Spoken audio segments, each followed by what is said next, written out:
Hello, everybody. It's Brandon, coach, and I wanted to kind of just give a quick video to help everybody understand what we're trying to do this season.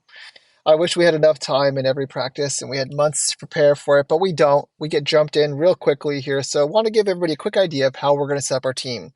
We are going to do this in what you'd call a 3-2-3-1 formation. In soccer, you don't often talk about either goalie placement, which is not a big deal, but just kind of give you an idea. You always start from back, two to front, 3-1, which means we will have two defenders doing their job, three midfielders who will be go up and down, and one forward. Half to half.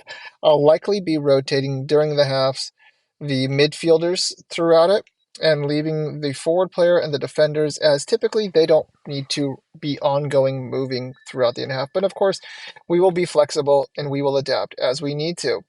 Now, there's going to be a couple terms you will hear me use on a regular basis, and I thought instead of just sitting there and explaining to a boring whiteboard, I would go ahead and share those terms with you now. This is what our team will set up in on a kickoff. We'll likely have this player a little bit deeper, because on a kickoff, you cannot have a player in the circle. We'll move these people up. And when they kick off the ball, our team will then move down the field. When we move offensively, what I want to see is our forwards staying between this line and forward. I don't want to see them going below our blue line. The blue line is there for two reasons. One, it is the offsides line on the offensive side of the ball, and on the defensive side of the ball, it's the line at which players cannot encroach during a goal kick. So during a goal kick, this entire area down below the blue line is only for our team. On the offensive side, when we move the ball up the field, we need to be cognizant of offside line, although at this age, there's just not a lot of offsides happening, but we can talk about that at a later time. The goal of today is to kind of give you an idea, a few of the terms you're going to hear me talking about. One of them is the term push up. As a team, when I say push up, what we're wanting to see happen is for our entire team to move up the field and apply pressure on their side. All right? So wherever they are, we're going to push up. Now, my defenders in the early days, I don't want them going past the midway line, and I'm okay usually with them sitting further back towards the blue line.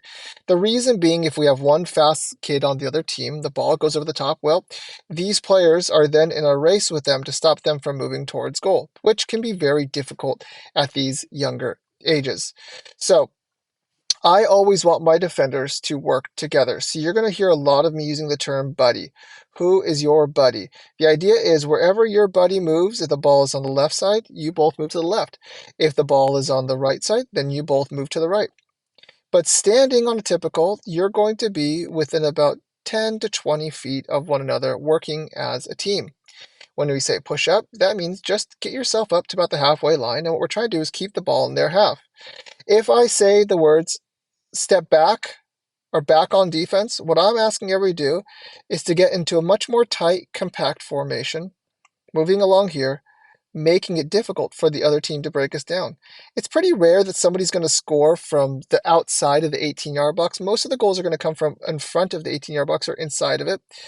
And so what I'm looking to have is our offensive player, who's our forward, not go back past this blue line, but be available side to side to help out their teammates, but really have these guys compact down nice and tight so it's hard to score a goal on us.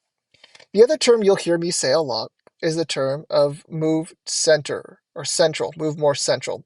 What I'm saying is if we have our midfielder with the ball right here, and we have their friend who's a forward move here, what I'm wanting to see my midfield do is move central. Why? Because if that ball comes in through the middle, they take a shot to bounce off the goalie, we have somebody here who can quickly go, shoot, put that ball in. What often happens is you'll have a couple kids hanging out over here.